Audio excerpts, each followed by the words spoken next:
You don't have to be the best team every week. You just have to be the better team. At the very end, it took a turn. Pacers bounce back, beat the Celtics, win the season series. What a bitter ending to a season that started off so well. The BYU Cougars just notched the most dominant bowl win in program history. The Locked On Podcast Network presents the Big 6 in 60. The 6 biggest national sports stories from the local experts of the Locked On Podcast Network. Get the real story, why it matters, what's next, who wins the big game, and more, all in 60 minutes. The Big 6 in 60 starts now with the biggest story in sports. You are Locked On Vikings Postcast, part of Locked On Minnesota on the Locked On Podcast Network. I'll start this the way that Luke always starts it, which is just give me your very first rapid reaction headline thought. Ron, we'll start with you.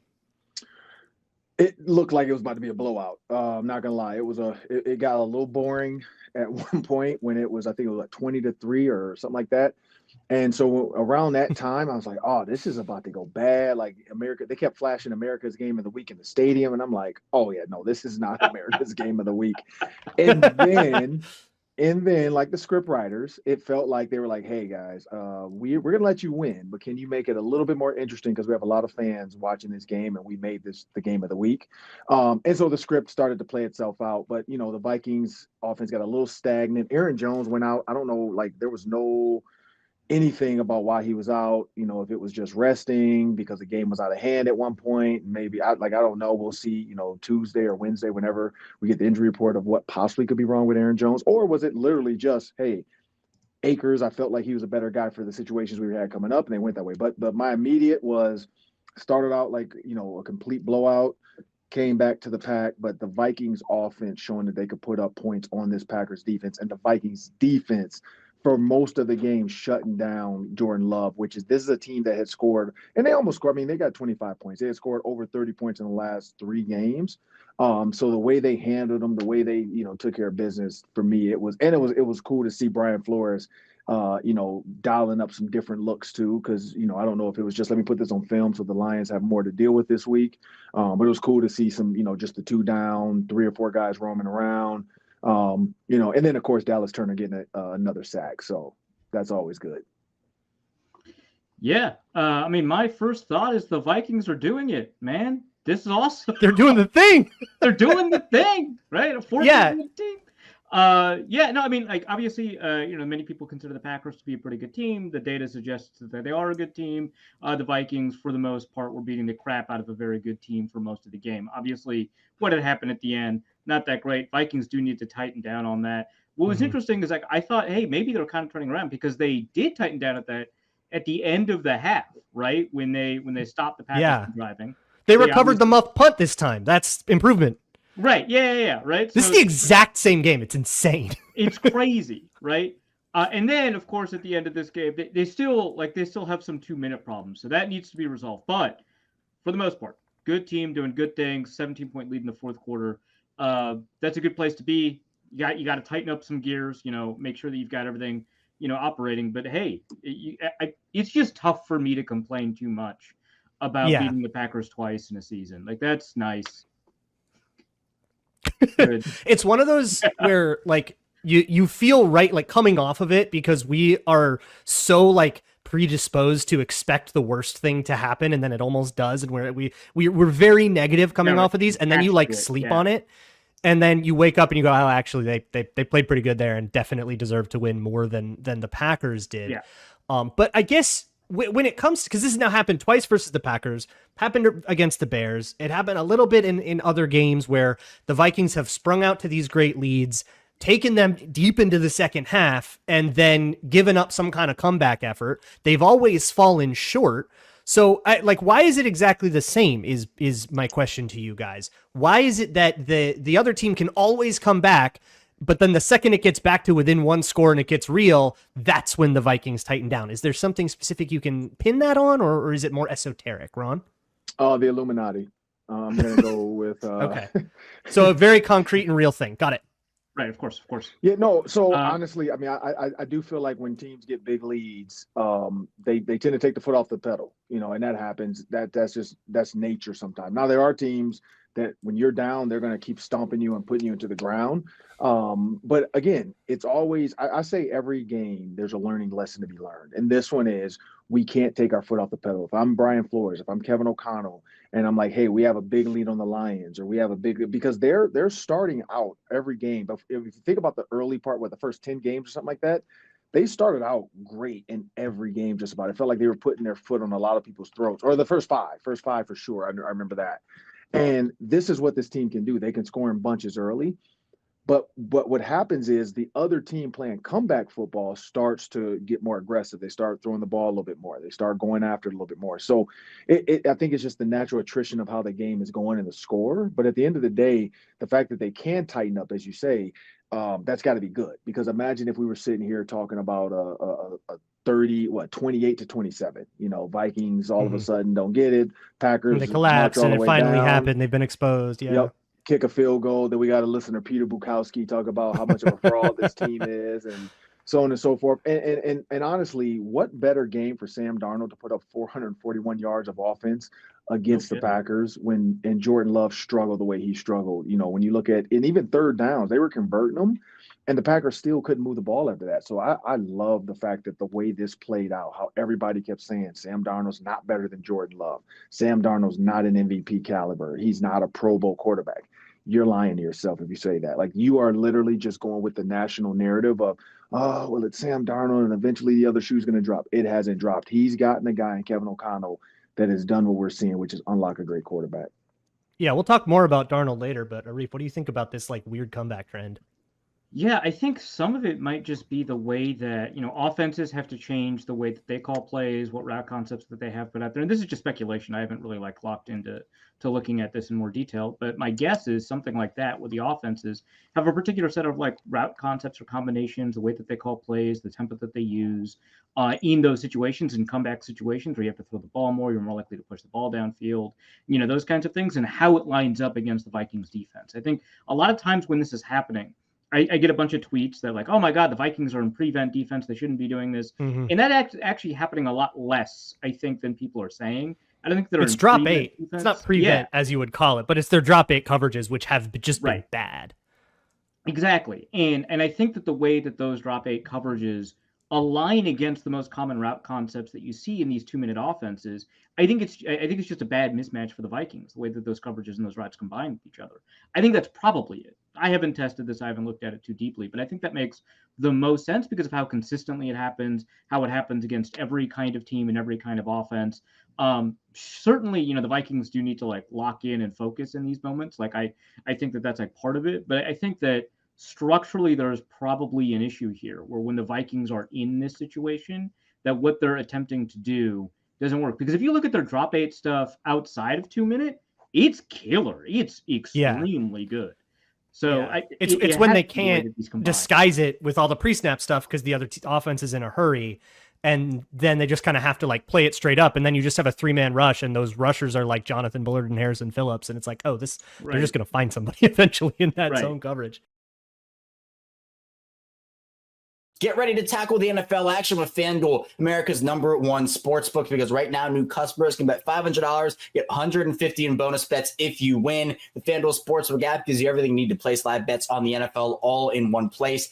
So when you get 100 in the middle of the game, you can check out the latest stats, do live play-by-play, and so much more on the same page where you place your bets. Just visit FanDuel.com to join today. You'll get started with $150 in bonus bets if you win your first $5 bet. And you can go ahead and take a look at the second round of the college football playoff. Despite having already beaten Ohio State, Oregon are 2.5-point underdogs against the Buckeyes in the Rose Bowl. Penn State heads into the Fiesta Bowl favored by 10.5 points over Heisman runner-up Ashton Jeanty and the Boise State Broncos. Both teams are a combined 10-0 in the Fiesta. Despite the larger line, this should be a good one. That's FanDuel.com. Never waste a hunch and make every moment more with FanDuel, an official sportsbook partner of the NFL. You don't have to be the best team every week. You just have to be the better team. You are Locked On Commanders, your daily podcast on the Washington Commanders.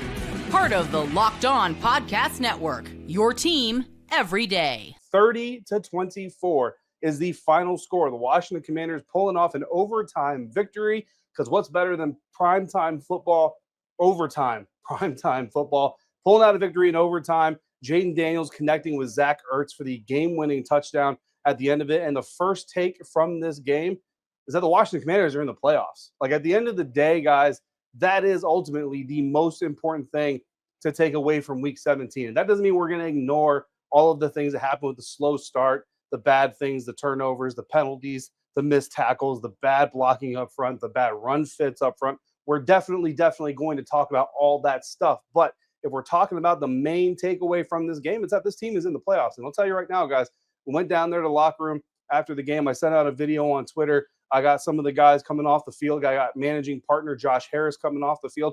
Actually, the first person that I ran into after the game ended was Mitch Rales. He and I were both running downstairs to go see the guys coming off the field because we wanted to get into that celebration. Of course, I'm recording the celebration. Mitch Rales is part of the celebration, but he's the first person I was able to see. He's the first person whose hand I shook and congratulated him for everything they've been able to do for this team. It was a really cool moment, and that is kind of the essence of this thing, right? What's the purpose of playing this game? What's the purpose of coming out here, putting on the pads, going through the stress, going through the hours that the coaches work, going through the hours of film that the scouts are watching, going through all the negotiations, everything that Adam Peters and Lance Newmark and that front office going through? It's for moments like this. Now, ultimately, it's to hoist the Lombardi Trophy, right? That is the ultimate moment, but you got to fit these little moments on the way, and this is one of those moments. I got to talk to Dan Quinn before he hit the podium, on the live stream and everything else. I just congratulated. Nothing crazy, no off the record type of conversation, but I just congratulated him. I said, hard-earned or well-earned, hard-fought, and he just went, yeah, man, it was. And he said, that's what we expected, and that's exactly what they got. But the Washington Commanders, the thing that we're learning about this team, or that by now we should have fully learned and confirmed in our brains, is that it's not always going to be perfect. It's not always going to be clean. But, man, the fight back that this team has is undeniable. The Washington Commanders, doesn't matter what is going on, doesn't matter how far down they are, doesn't matter how many things are going against them, how many crappy defensive penalties they draw, or how many crappy holding penalties they get called against them. At the end of the day, they have faith and belief in themselves. Dan Quinn said this not that long ago. Belief is an incredibly powerful thing. He was talking specifically about the belief that this team has in quarterback Jaden Daniels, but I'll extend that comment and that conversation to just the belief in themselves, the belief in the coaching staff, the belief that this team and this organization and this roster is capable of doing pretty much anything that they're going to go out there and set their minds to. And that is exactly what we saw on display again in this game. We've seen it multiple times over the course of the NFL season. Let's go back to our X factors. Every week we name some X factors, non-quarterback X factors, because obviously Jaden Daniels or the quarterback on either side of this matchup is going to be a huge factor into how this game unfolds. Let's talk about our non-quarterback X factors. Cornelius Lucas was my X factor for this game, coming in at right tackle, replacing Andrew Wiley, who was injured with a groin injury and unfortunately ends up suffering a groin injury of his own. But I will say, I think for the most part, and this is before I get to break down the tape, overall, the offensive line didn't have a great day. But I don't think Cornelius Lucas was a guy that you can look at and say, see, because he was in there, these bad things started to happen. Now, unfortunately, on the offensive line, during the course of the game, Tyler Biadasz ended up getting rolled up on, injured his ankle, had to leave the game. Michael Dieter came in. And I wouldn't say right off the bat, but pretty close to right off the bat, there were some blown protection coverages, some blown slides. There was a rep where Brandon Coleman blocked inside, and you assume that is the call that he's been given, is you're going to block down the line of scrimmage. As he's blocking down, Matthew Judon is coming around the edge. Brandon Coleman doesn't see him in time because he's blocking down, unable to get out there, and Matthew Judon ends up blowing up Jaden Daniels with a big blindside hit. Those are things that you obviously want to get rid of. And again, the more experienced Tyler Biadasz setting those protections, probably going to pick that up. But Michael Dieter coming in there doing the best that he can with what he's got. But so Cornelius Lucas, certainly part of a collective group of guys that are going to look back at the tape in this and want to say that they want to perform better from a pass protection standpoint, also from a run blocking standpoint. The insiders selected Frankie Louvu. Of course, his emotion, his energy, his impact as a leader on this team can never be understated.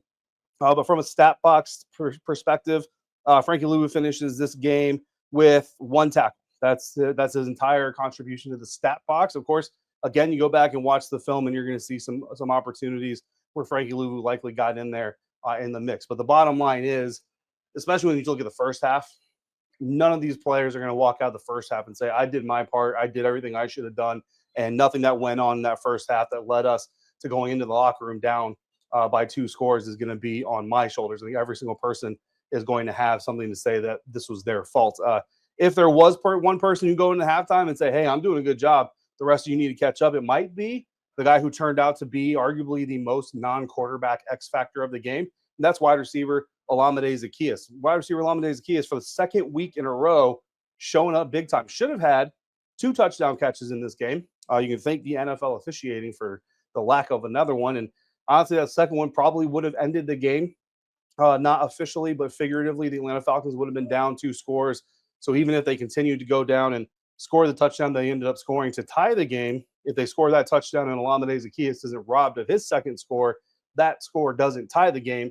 It just brings the Atlanta Falcons closer. Now they're in a onside kick situation, which, yes, it could get recovered, but typically they don't get recovered. And Larry Izzo is a pretty good special teams coordinator. I'm pretty confident that had the Atlanta Falcons been in an onside kick situation, that Larry Izzo's unit probably would have recovered that kick. But at the end of the day, guys, Olamide Zaccheaus finishes with 9 targets, 8 catches, 85 yards, and a touchdown.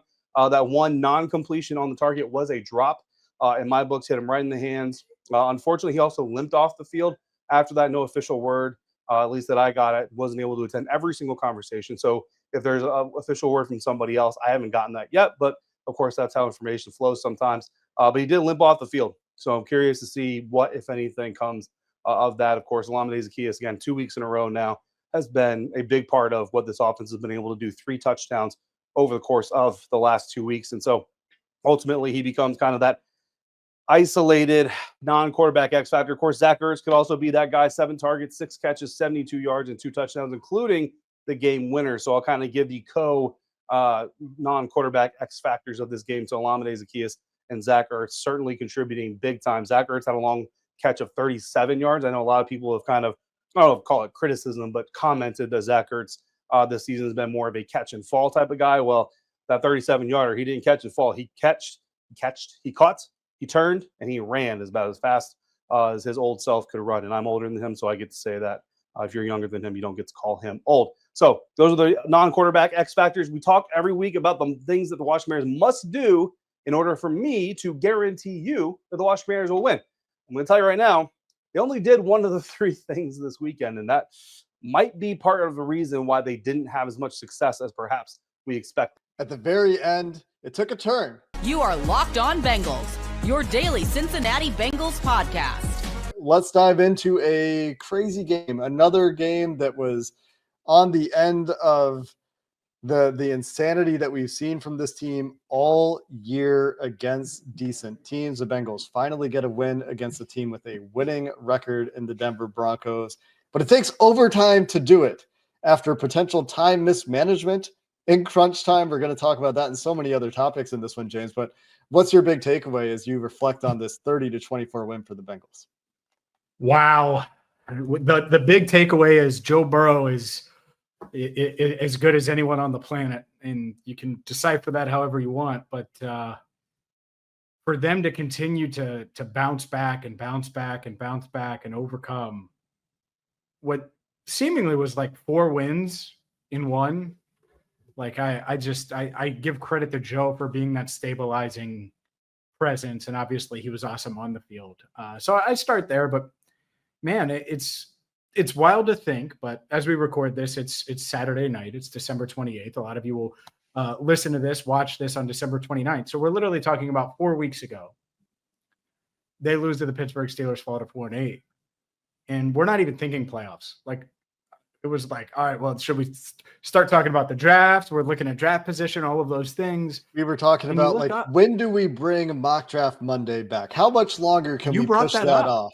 That was the question. Was like, yeah. Can we push this off just a little bit longer? You know, we're not ready for it yet. Yeah. And now, and I don't know if they're going to make the playoffs. I haven't even looked at the percentage chances and all of those things. But there is a chance. And they've played their way into a meaningful Week 18 game. And the defense has showed some signs today. Not all good, certainly, which is why it was so wacky, but some good. And the offense continues to be a lot of fun to watch. And yet there's things that they could certainly improve on, especially in the first half when this game could have gotten away from the Broncos.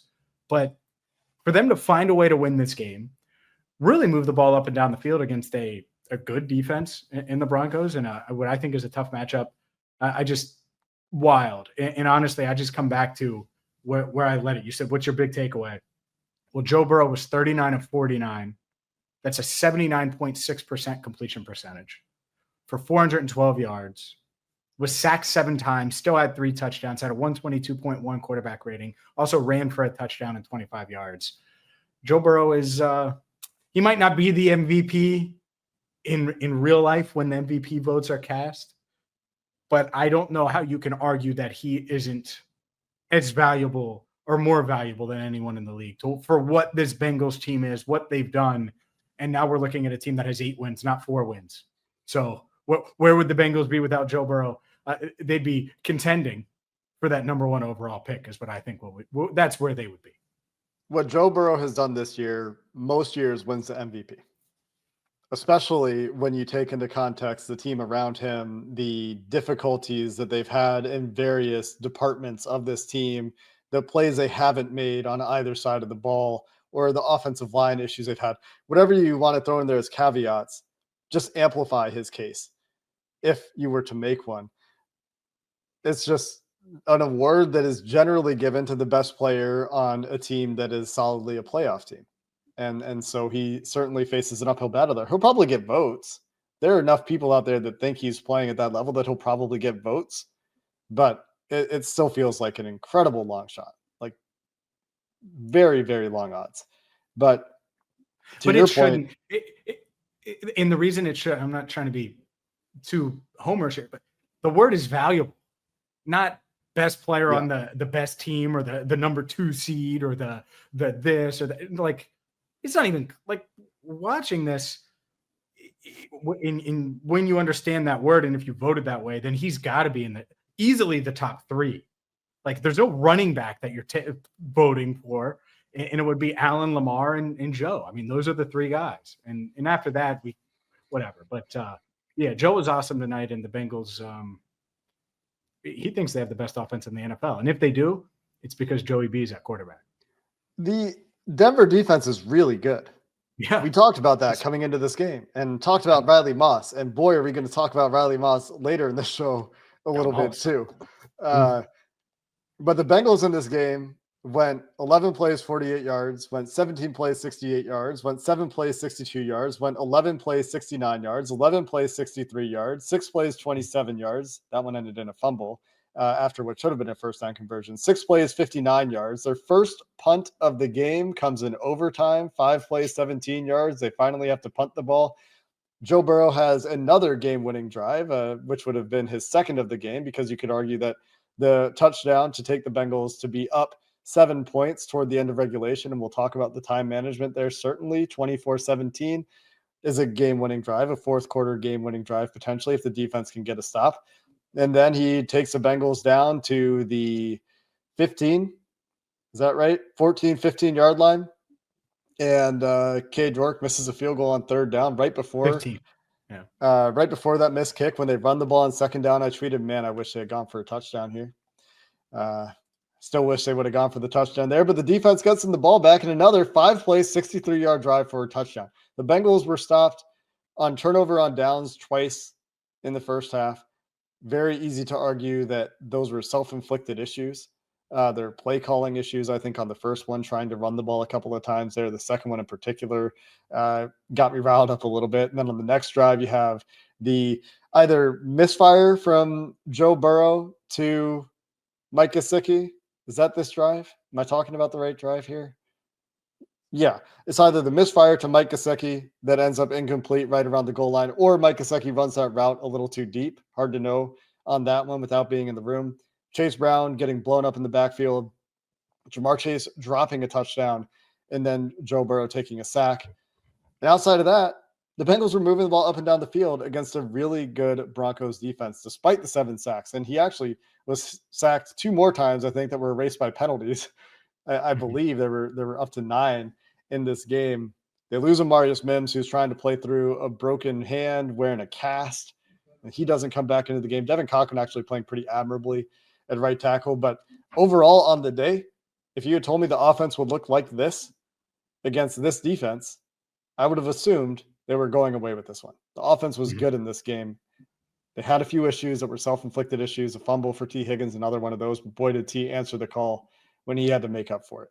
T. Higgins finishes this game in emphatic style with an incredible catch, the game-winning touchdown, 11 catches, 131, 3 touchdowns. After a false start, after a fumble, facing down a couple of mistakes in adversity and answering by putting the team on his back and making incredible plays to help the Bengals win the game. Yep. It's T time. I mean, I think he's been so good this year just in general, but for him to play the way he played tonight, and I'm just looking here even with the fumble in PPR leagues, I was just curious, 40 fantasy points in this championship game. T. Higgins clutch if you have him on your team, and if you're going against him, I'm sorry. He's just that damn good. Like he matters so much in games like this when there's a Patrick Surtain and in a guy, an elite corner or an elite defense that has the ability to keep Joe Burrow in the pocket and not extend plays as much, and also can take away Jamar at times. Then you have T. And I think if you're going to be this pass-heavy offense, which the Bengals are, that's their identity, right? It's why we've talked so much about receivers, and that's why T is a need. When Joe said that less than a month ago, but after a few days after that Dallas win, the Bengals are 5-8, and he's on a limb talking about T. This is why, because he can do that. He can be this kind of difference maker in this game. T. Higgins now 10 touchdowns on the season. That's a career high. His previous career high was 7, so he had already tied that. Has played in 11 regular season games, has 10 touchdowns. I mean, he matters, and he obviously mattered tonight. And in crunch time, it's funny, I was talking to him after the game. So he catches that 31-yarder that set up the game-winning touchdown in overtime, and he was like, I was cooked. I had just run like 4 or 5 go routes. I was cooked. And I'm like, well, Cook T can get 2 feet down still. I mean, the fact that he was able to get both feet down on that catch, make that play, the strong hands that we saw really throughout the game from him outside of the fumble, just a heck of a performance. I mean, he was the Broncos, and I would say like 25 other teams would be like, yeah, that's our wide receiver 1.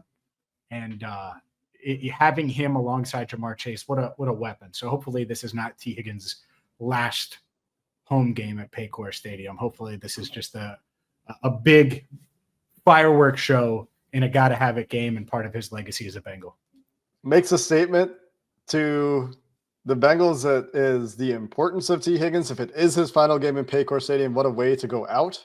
At least there will be that. That is a slim silver lining. I think more than anything, it sends a very powerful message to the front office. And as we've talked about, who else are you paying? And the agent change and all the stuff we've talked about with T. Higgins, a huge game for him. And the Rocket money, Jake. It's going to help.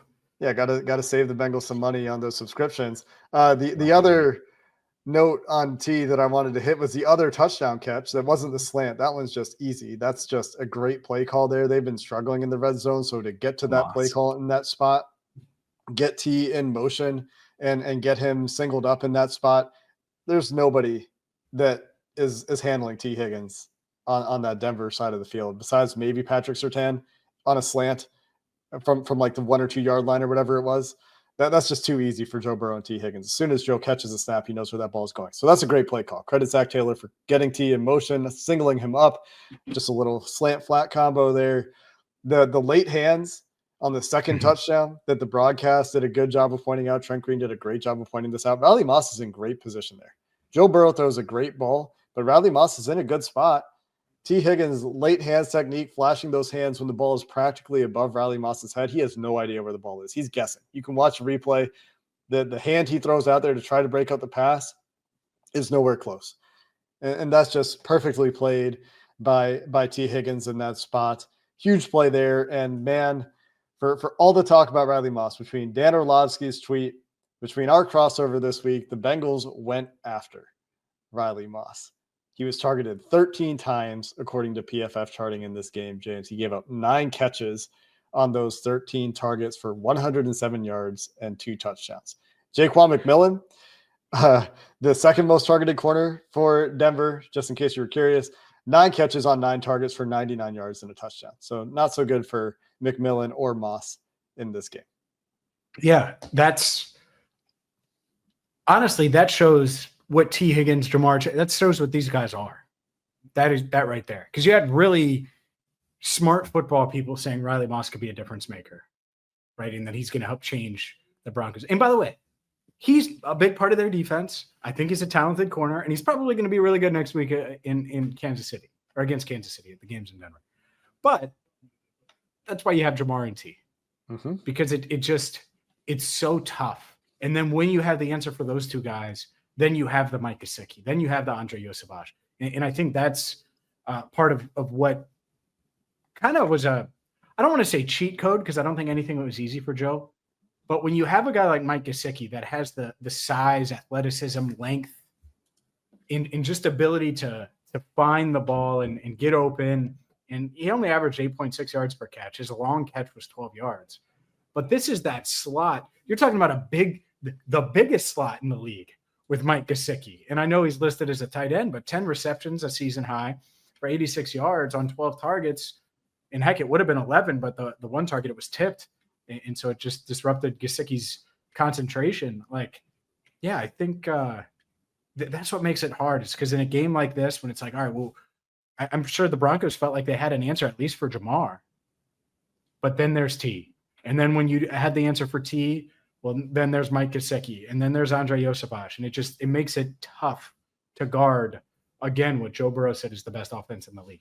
Yeah, Gesicki had a couple of mistakes in this game. Don't want to belabor the point there. He was awesome in this game. Like you said, he caught 10 of 12 targets, huge first downs. He had 5 first downs in this game, was the reliable third possession receiver type the Bengals needed, and we're picking on the mismatch. I mean, there was a point in this game, early in this game, that tight ends for the Bengals, Cam Grandy had the first target of the game. Drew Sample had an early target. Mike Gesicki had 3 early targets. It was 6 targets for tight ends and 3 targets for Jamar Chase, and that was all of the 9 first throws for Joe Burrow in this game before the ball started to go to T. Higgins a little bit more, Jamar Chase a little bit more. 16 targets for Jamar, by the way.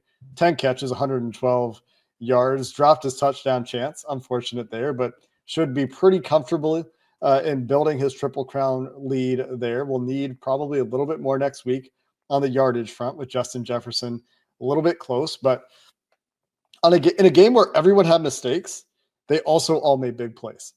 Yoshi had a drop. It might have been on the OPI play. So there's OPI there. That's a Chase Brown OPI issue. But Chase Brown had his share of plays in this game. Unfortunate injury for him. Jamar obviously put the Bengals in position a number of times with his own big plays, especially in the fourth quarter, but had a drop. Mike Gesicki had the drop, but also had all those first downs. He also had the illegal motion that erases an Andre Yosevach touchdown. The Bengals managed to overcome that one with Joe Burrow picking up a first down on a 3rd and 13 scramble. But all these mistakes happen, but all these guys are also making plays that were more than enough to make up for it. And that is a difference this week. Gametime has a new feature called Gametime Picks that makes getting tickets to your favorite live events even easier. Gametime Picks filters out the fluff to show you only incredible deals on great seats, so you don't have to waste time searching through thousands of tickets.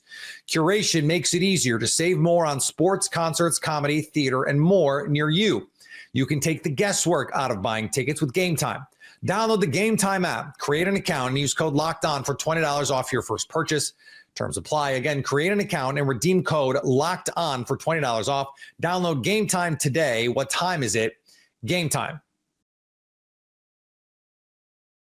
Pacers bounce back, beat the Celtics, win the season series. You are Locked On Pacers, your daily Indiana Pacers podcast. Wowie, what a response from the Pacers, who go into game 2 in Boston. You know what I say? Hard to beat a team twice in a row in these mini-series. Pacers, once again, prove how difficult that can be. They beat the Celtics by 9. Tyrese Halliburton was special. The Pacers' defense, when the game got tight, was awesome. The Pacers' force and physicality was where it needed to be. The recent lottery pick stepped up in a big way. All sorts of stuff that the Pacers need to see to beat Boston for the second time this season. If somehow those teams end up with the same record, the Pacers get the better seed. Big win for the Pacers for their record, for proving of concept of how well they've been playing recently. A lot of stuff that's been going well continued in this game.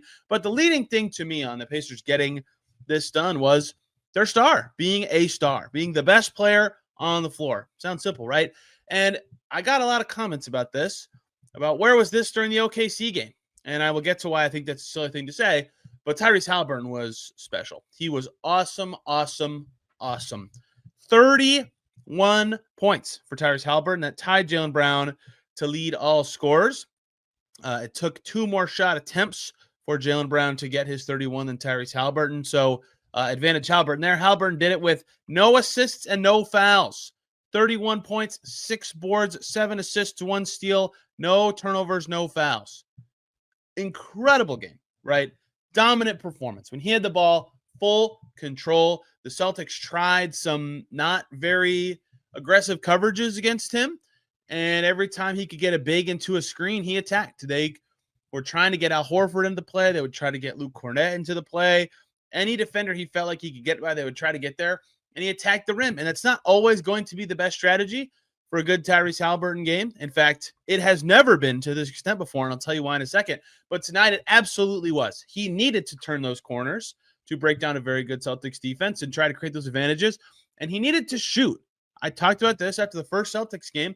The Pacers had a lot of trouble getting all the way to the rim. They were getting into the paint, but not all the way to the basket.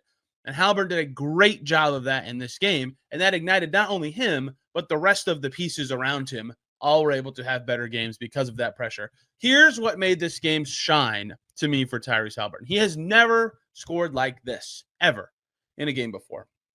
31 points is awesome, right? He hasn't had that many 30-pointers this year. He was 1 for 6 from deep. That's not particularly good. In fact, that's the first time in his career he's made 1 or fewer threes and scored 31 points. It's only the third time in his career he's made 1 or fewer threes and scored more than 25. The other 2 were the first day of 2024 against the Bucks, and his highest scoring game with 1 or fewer threes ever was October 21st, 2022. He scored 27 against the Spurs. He made 1 3, 8 twos, and 8 free throws on his way to 27. Today he had 31 because he made 10 twos, and the more important stat to show his rim pressure, 9 free throws. His shot chart and his shooting numbers will not adequately display how much rim impact he had because he drew fouls and took 9 free throws. Led the game in free throw attempts. Almost had half of Boston's free throw attempt total by himself. Well earned. And that's not a skill you think of with Tyrese Haliburton is drawing fouls, but it was in this game. And so that's one of the ways that you could point to say he has never had a game like that. He has never shot that poorly and still been an awesome offensive performer. No matter, I have another stat for you. I already mentioned it, but I didn't say the context of it. 10 two-point shots for Tyrese Haliburton in this game. Made. 10 two-point shots made. That's only the second time in his career he's ever done that. Ever. 10 made twos. The other time was a game I mentioned earlier in Milwaukee on January 1st, 2024. He was 10 for 15 from 2-point range in that game on his way to 26 points. Tonight, 10 for 13. You could argue on volume, the best 2-point shooting game Tyrese Haliburton has ever had. Ever. That's what they needed. You know, you can outshoot the Celtics, and the Pacers shot better from deep in this game, percentage-wise, although they took 31 fewer threes, which is insane. The math battle in this game was ridiculous. But they still dominated because of their paint attack. And Tyrese Haliburton was the face of it because of how unique it was for him. The Pacers as a team really built off of that. 66-48 was the points in the paint difference. That's 18 points. That's worth 6 threes. That makes up for basically almost all of the 3-point battle. And it wasn't just Haliburton getting to the rim. A lot of guys finished well right on the basket. The Pacers shot chart is like exactly what the dream would be for a team playing the Boston Celtics. But that's not typically a Haliburton shot chart. I don't even mean that to say that he needs to be trying to do this every single game, right? But he had a plan tonight. And that's the second part of this that I want to get to. if you find a way, or you know how to look at shot charts from a game, maybe I can just tweet it to help everybody. Look at Tyrese Halliburton's from this game, and you will immediately notice something very interesting. He took a left slot three in this game. That was the only three he made. And he took a layup from just outside the charge circle on the left side, and he actually missed that. Every other shot he took in this game was either right at the rim or was on the right side of the basket. He was getting to his right, and that is when he is at his best. I will never forget being in Sacramento 2 years ago, and he didn't play very well in his return to the Golden One Center, and the Kings dominated, and they were booing Buddy Hield. And we go into the Kings locker room after the game, and Malik Monk is there, and one of the Kings reporters asked him, hey, what'd you guys do so well to slow down Tyrese? He said, oh, we made him go left. And I thought, well, one, wow, what a blunt answer. And two, I'm going to remember that to look at how Tyrese Halliburton evolves in that way. And he's gotten much better going left, primarily as a passer, but as a scorer too. He has more tools to finish there, but he's still better going right. And the Pacers did a very good job in this game of using their resources, whether that was via screens, whether that was via Tyrese Halliburton attacks, whether that was with cutting, whether that was with slicing up some interesting zone concepts, whether that was who's guarding TJ McConnell and figuring it out from there, of getting Tyrese Halliburton going on that side of the floor. Of his 19 shot attempts, 16 on the right side of the hoop. And he played awesome. So altogether, a clear effort to get Halliburton to his spots. Him attacking the rim to an extreme that is very rare for him finishing those shots at the rim, and getting to the foul line, all led to an awesome Tyrese Halliburton game. One of the best he's had this season. The Pacers' second leading scorer had 17. Their balance was a key thing I want to talk about later. It's very low in my notes, but still a huge part of the story of the game. But I think seeing Halliburton attack that way just totally was the story of the game. And he really came alive in the second half. Right? Of those 31 points, I believe 18, I'll double check. Yes, 18 in the second half. And even more specifically, 6 in the fourth quarter with 2 made shots. And he came in and he was +8 and turned the game around when he checked back in after the game got tight in the fourth quarter. Like, they needed him to do that, especially in the third. That was an even quarter, but the Celtics made it close. He did everything timely and in a way the Pacers wanted. And then the follow-up from this is people said, well, wow. Great game, 19-9 the last time he was their leading scorer, both games against the Celtics. Why couldn't he have done that against the Thunder? And I get that, mostly because Derek Kramer and I talked about it for a long time. He did not play well against OKC. Duh. If the Celtics had Lou Dort and the Celtics had the most compact defense in the NBA and the Pacers were still scoring via Andrew Nembhard and Pascal Siakam, he would not have shot this much or with this style, right? Clearly, he needed to be better in that OKC game, but the context of that game and this game were totally different. And the context of this game was Tyrese Halliburton had the matchups that he could attack, had a favorable situation, had a game plan that could get him those shots, and he took advantage. It's up to the Pacers and Halliburton to continue to find those realities. It might not be possible against OKC, but that was a key difference. It's not just if he could do this every night, he would try to, or they would try to make it the case. But the fact that this is something he's capable of is obviously a big deal. And the fact that he did it against one of the best 3 teams, to me, maybe the best team in the NBA, right after the Pacers got smacked by that team by 37, awesome performance. One of his best games of the year, up there with that heroic game he had against New York, up there with that great game he had against New Orleans that they almost lost, up there with his performance in Philly earlier this month. His 4th game over 30 points this season. Pacers are undefeated when he is over 30. He had exactly 30 in Toronto when they lost, so I can continue to use that stat to my advantage. But if I want to be even more specific and less random cutoffy, if Tyrese Halliburton scores over 22 points this season, the Pacers are 7-1. Seems pretty good to me. And if he goes over 20, which is still a nice, fun number, they are 9-2. They got to find ways to get him going, and they absolutely did in this game from a game plan perspective, from a Halliburton perspective, from where they were getting their shots from, and they took advantage. Awesome Halliburton game for a huge Pacers win. Get ready to tackle the NFL action with FanDuel, America's #1 sportsbook, because right now new customers can bet $500, get $150 in bonus bets if you win. The FanDuel Sportsbook app gives you everything you need to place live bets on the NFL all in one place. So when you get a hunch in the middle of the game, you can check out the latest stats, do live play-by-play, and so much more on the same page where you place your bets. Just visit FanDuel.com to join today. You'll get started with $150 in bonus bets if you win your first $5 bet. And you can go ahead and take a look at the second round of the college football playoff. Despite having already beaten Ohio State, Oregon are 2.5-point underdogs against the Buckeyes in the Rose Bowl. Penn State heads into the Fiesta Bowl favored by 10.5 points over Heisman runner-up Ashton Jeanty and the Boise State Broncos. Both teams are a combined 10-0 in the Fiesta. Despite the larger line, this should be a good one. That's FanDuel.com. Never waste a hunch and make every moment more with FanDuel, an official sportsbook partner of the NFL. What a bitter ending to a season that started off so well. You are Locked On Canes, your daily podcast on the Miami Hurricanes. So a game where I want to remind you guys, I told you to smash the over for this one. Early last week, the over-under was 55.5. It ended up closing over 60.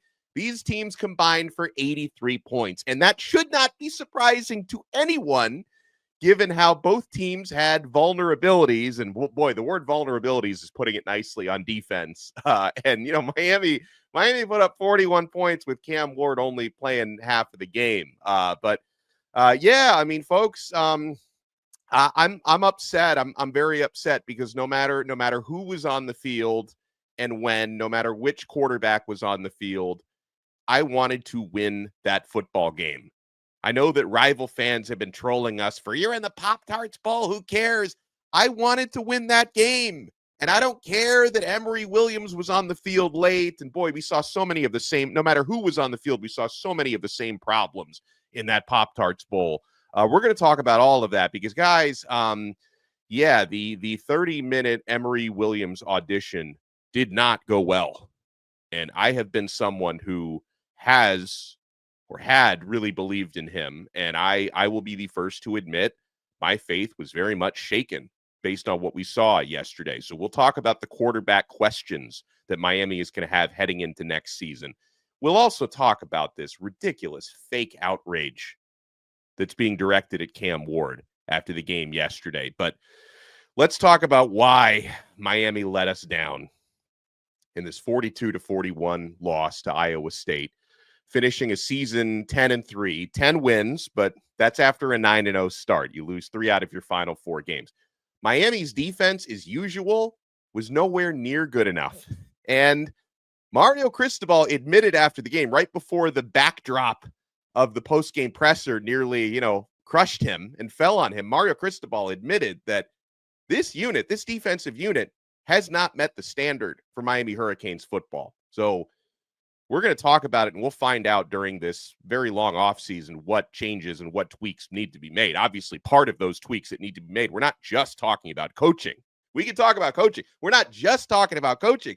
We're also talking about stacking talent. And I know Miami is already working to do that in the transfer portal, and hopefully they're not done stacking more defensive talent, because in this Pop-Tarts Bowl against Iowa State, and I give Iowa State credit, we saw basically all of the same issues for Miami's defense. Poor tackling angles, confusion on misdirection plays, which has been a theme all year, receivers running wide open with several yards of green grass between them and the nearest Miami defender. And yeah, of course, a lot of this is on talent, which needs to improve, but I believe coaching also has to be held accountable when this unit never looks prepared. And yeah, now that Mario Cristobal is officially entering off-season mode as of, probably this morning at midnight, he's got decisions to make about who to retain on this defensive staff and who not to. The Hurricanes ended up giving up 415 yards of offense. And that's, I know Miami put up more offense than they gave up, but 415 yards of offense given up, that's not the standard of Miami football. And this has got to be fixed next year, because this defense, what would Miami's record be if we could have played at times just competent defense? Would Miami be a 1-loss team? Would Miami have been undefeated if competent defense could have been played when you had the number 1 offense in the country? And, I do point some fingers, a lot of fingers at the pass rush. I know that the back end is the real mess, but the pass rush was supposed to be bailing out the secondary all year. by, giving quarterbacks a second or two, if any, to throw the football. That didn't happen consistently enough outside of a handful of games. I'm not going to say Miami's pass rush never stepped up, but they didn't step up consistently. And against Iowa State in that loss yesterday, Miami produced only 1 sack in that game. 41 points and 524 yards of total offense, which is what Miami put up. That should be enough to win any game. When your offense is putting up 524 yards and scoring 41 points, that should be enough to win any game. Pop-Tart Bowl, Cheez-It Bowl, Cereal Bowl, you win any game with that. Cam Ward, and we'll talk about him, he spotted the team 31 points in just 30 minutes, and they couldn't finish out the game for him. I was hoping the defense would give us more in that game because they had a full month to prepare for one opponent. I was wrong. And I know that personnel, certain players not being available, they made things tougher. They made things a lot tougher because while, the defensive line and the linebacker positions were pretty much at full strength for the Pop-Tart Bowl, a thin defensive backfield was made even thinner than usual. Daryl Porter didn't play, neither did Damari Brown, who's still, he's banged up. He's still been dealing with that stuff he was dealing with all year. O.J. Frederick seemed to pick up an injury in the game. You didn't have, obviously, Robert Stafford, who transferred, or Jadis Richard, who got hurt late in the season. So Miami already had a depleted defensive secondary that was beyond depleted in this game. So, of course, we've got our negative takeaways on the defense. Another negative takeaway from this game, which has been, a theme for, I'm not even going to say all year long, it's been a theme for most of my life, is a lack of team discipline. Is this just a problem that's embedded in Miami's DNA as a program?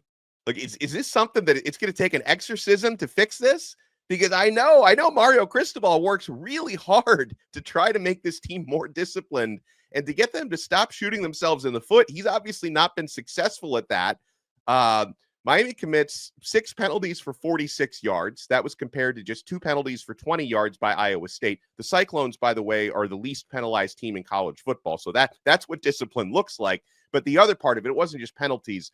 Miami loses the turnover margin 3-0, -3 in the turnover margin. And yeah, honestly, when you go -3 in the turnover margin, you're probably lucky you only lost the game by 1 point. I mean, Miami was still right there despite that stat. You had a bad snap, which is uncharacteristic of Zach Carpenter. I was really surprised by that snap that led to a fumble and a quick score for Iowa State. You had an unfortunate fumble by Mark Fletcher, who just didn't take care of the football after he picked up a first down. That was unfortunate. And then you had the heave by Emory Williams that was picked off at the end. And yes, we will talk more about Emory Williams, believe me. And so, yeah, only Miami can make a 10-win season feel like 6-6. And I know that after we've had more time to digest this and after we zoom out, we're still going to look eventually and say, 10 wins, that was a good season. Hopefully we remember the good times, and we'll talk about these good times and what Cam Ward especially has provided for this program this year. And Damian Martinez, we're going to talk about him. So I know, again, we may look back on this season and say, okay, 10 wins, that was a good year, but it doesn't change the disappointment of starting 9-0, controlling your own destiny, and finishing the season 10-3, which means you lost 3 of your final 4 games. And yes, I wanted to win the Pop-Tarts Bowl because reaching 11 wins, that's something Miami hasn't done in 21 years. And reaching that 11-win mark would have been significant to me, and we fell short. Gametime has a new feature called Gametime Picks that makes getting tickets to your favorite live events even easier. Gametime Picks filters out the fluff to show you only incredible deals on great seats, so you don't have to waste time searching through thousands of tickets. Curation makes it easier to save more on sports, concerts, comedy, theater, and more near you. You can take the guesswork out of buying tickets with Gametime. Download the Gametime app, create an account, and use code LOCKEDON for $20 off your first purchase. Terms apply. Again, create an account and redeem code LOCKEDON for $20 off. Download Gametime today. What time is it? Gametime. The BYU Cougars just notched the most dominant bowl win in program history. You are Locked On Cougars, your daily podcast on the BYU Cougars. Part of the Locked On Podcast Network, your team every day. BYU on the heels of an 11-2 season with a dominant win over the Colorado Buffaloes. just put together the most dominant bowl win in their 41 bowl appearances in program history. Whoa, Jake, whoa, hold on. What about 1984? What about the 1997 Cotton Bowl? What about the 1980 Miracle Bowl? All of those are absolutely in the running for the most impactful and biggest bowl wins in BYU football history. Absolutely. The stakes on those games, obviously, you can't get any higher than what BYU accomplished in 1984 with their Holiday Bowl win over Michigan. That clinched the national title for the BYU football program. But consider the individual bowl games. Of the 41 BYU has played now, the 41st was this past Saturday night down there in the Alamo Bowl against the Colorado Buffaloes. Consider every other bowl game, everything that went into those bowl games, the opponents, everything considered. Is this not the most dominant win in BYU bowl history? I don't think you can argue otherwise. A lot of the big wins in BYU's bowl history are nail biters. Think about it. They had a rally to beat Michigan with Robbie Bosco on a gimpy leg to be able to come back and win that national title in that Holiday Bowl. Jim McMahon, legendary, rallying from 23 points down with under 4 minutes to go in that Miracle Bowl in 1980. BYU ground out a hard-fought 19-15 win in that Cotton Bowl over Kansas State.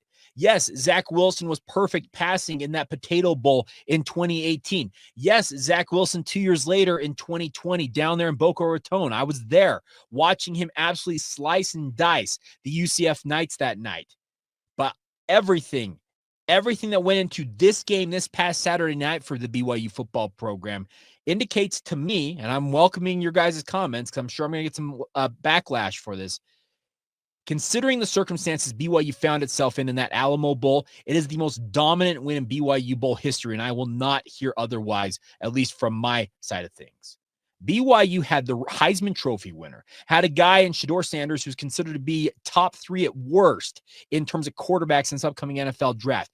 They had the man, the myth, the legend, Deion Coach Prime Sanders on the opposing sideline coaching up the Colorado Buffaloes. The Buffaloes were the 23rd ranked team in the country, 9-3 on the season. As I mentioned, all the talent in the world, a who's who of celebrity people on the sideline. Terrell Owens in Colorado gear, Bill Goldberg of wrestling fame. His son's a linebacker on that Colorado team. It's a freaking, what do you call it? Like a swarm of celebrities around Colorado. And for BYU to absolutely dismantle and demolish those Colorado Buffaloes, it truly is the most dominant win in BYU Bowl history. A lot of you know that I was down there in San Antonio. On my way back, I did my film review watching this game back. And I got to say, in every facet of the game, BYU dominated start to finish. There was zero doubt about this. Keelan Marion could have caught a pass on the opening play of the game had he not probably had his eyes messed with the defender crossing him over. As that ball arrived, he could have walked into the end zone and BYU could have been up 7-0 the first play of the game. That's how open he was going to be had he caught that pass. Mata Avata'ase, he had an opportunity to add to BYU's lead and had it glance off his fingertips. Had Jake Retzlaff and Gary Bohannon not combined for 3 interceptions as well as an intercepted 2-point conversion. Now, the 3 interceptions actually count on the stat sheet, whereas the interception on the 2-point conversion just a failed conversion. But how often, and I talked with a number of people on my way back, and by the way, to you out there in Cougar Nation who took the time to say hello, Jake, Austin, Ty, that's just like a sampling of the Cougar fans. And I met a ton of you on this trip, and I thank you from the bottom of my heart for your support. Some of you guys found out what I did and said you're going to start listening to the podcast. Welcome on in if you truly were going to follow through on that. But the bigger point to be made here is BYU showed out on a national stage and very well may have played in front of the biggest TV audience in program history and absolutely flattened the Colorado Buffaloes with their vaunted offense, their stars, the Heisman Trophy winner, everything that goes into the glitz and glamour of Colorado. Everybody that tuned in to watch Coach Prime, to watch Shedeur, to watch Travis Hunter do their thing, watched the BYU team just run roughshod over that squad. That's why I believe this is truly the most dominant win in BYU program history. The crazy thing about this is, I mentioned on our postcast edition of the show, BYU was messing all night long with Colorado with the looks they were giving them defensively. Gary Anderson told us in the media corps that BYU gave Shedeur 17 different looks in the first half alone and absolutely had him befuddled and confused. And all BYU did really with their rush was bring 3 and 4 man guys. They would overload the different sides of the offensive line for Colorado at times, obviously, to mix things up. But they were winning one-on-one battles. Tyler Batty was absolutely incredible off of the edge in his final game as a Cougar. BYU on offense, yeah, some of those drops and some ill-timed interceptions precluded BYU from easily could have been over the 50-point mark, and probably could have been close to the 50-point mark at halftime had things broken a little differently for them. BYU's offense was kind of the one thing that held them back in this game, and it's more about execution than it was about play calling for me. Now, that's obviously going to draw some backlash as well. Well, Aaron Roderick needs to call better. No, he was in his bag, as the kids like to say. He was calling some incredible things. I saw wrinkles in the BYU offense I had not seen before. If you want to see an example of those, go to my Twitter feed at Jacob C. Hatch. If you're watching on YouTube, you can see it right there to the lower left of where you're watching this. And I kind of typified and I put out some screenshots of new wrinkles in the BYU offense. And that's not even to preclude what BYU did on special teams. Parker Kingston notched his second punt return touchdown of the season, and he wasn't even touched. He went right up the gut of the Colorado punt team, and just that one, wow.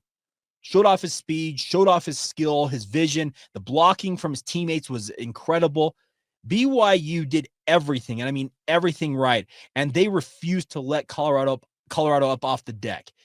I know that there are going to be people who are saying, well, Jake, you probably listened back to the commentary from Dave Pasch and Dusty Dvoracek. Yes, I did. And we'll talk about that momentarily. But the bigger point to be made here, everybody, is BYU on a national stage, they have not seen very often, and they'll probably see it a little more often now as members of the Power Four as they get bigger and bigger platforms to play on. But in this circumstance, and the platform they were on, against the caliber of opponent, against the glitz and glamour and the bright lights of everything that Colorado brought into this game, BYU shined brightest with prime time on the opposite sideline. That for me, that's truly incredible, and a tip of the cap to Kalani Sitake and his team.